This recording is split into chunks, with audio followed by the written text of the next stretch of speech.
Веројатно сметаше тоа што концертмајсторот кој што ја водеше таа проба на 16.1. се спротивстави и му рече дека тој нема право и не смее тоа така да го прави.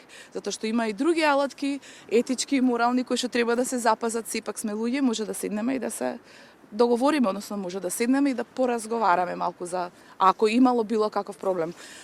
Пробата не ја напуштив јас, не ја расторив јас, ја растори и ја напушти диригентот заради реакцијата на концертмајсторот. Што се случи конкретно, дека во рок од 2 часа после таа проба која ќе заврши околу 13:30, јас добив веќе решение за суспензија.